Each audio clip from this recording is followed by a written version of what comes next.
In the land of Lobo, where the earth was red as the setting sun, and the rivers sang their sorrow to the wind, there lived a people bound by ancient customs, woven into their blood like the roots of the Iroko.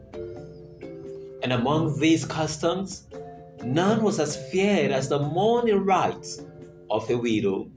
When a man dies, his wife was shorn like a lamb before the slaughter, her crown of hair taken as proof of her grief. But it did not end there. She was led to the basin where the dead had been baited, and she was made to drink.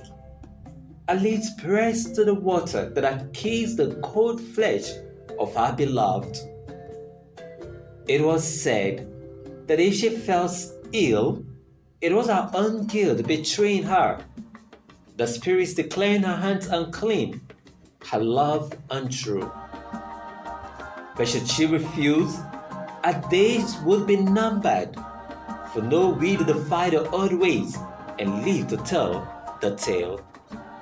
For centuries, the women of Lumo obeyed, their sorrow bound in silence, their bodies made vessels of shame and fear. But then came Amani. Amani, whose name meant peace, but whose spirit burned like fire. A woman of steady hands and unyielding eyes, a woman who loved her husband, yet but loved herself more. When her husband Dog had breathed his last, the elders came. They brought a blade to sever her hair, but she took the knife and placed it in their hands instead.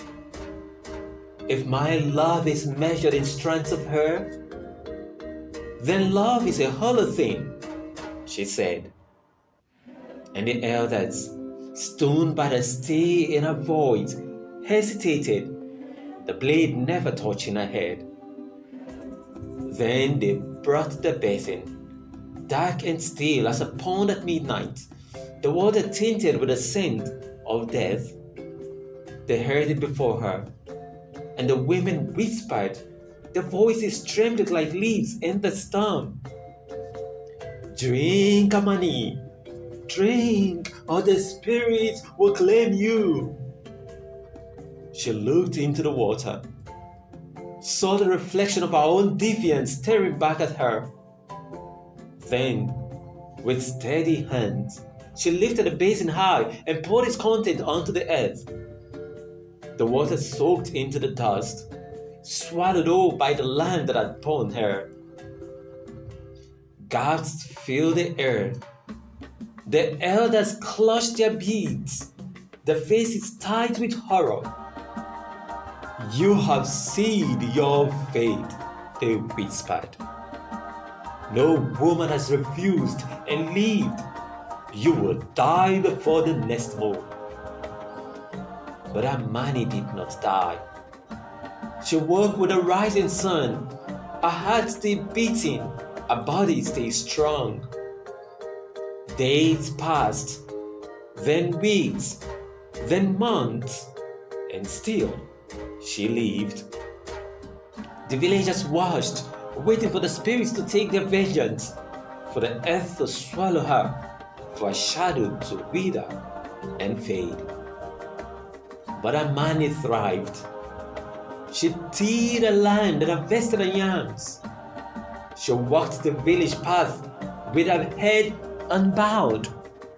She laughed, loud and rich, the sound of it breaking against the walls of fear that had stood for generations.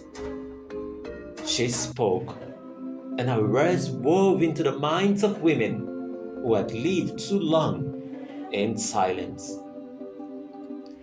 The elders whispered, the voices turning brittle like dried reeds.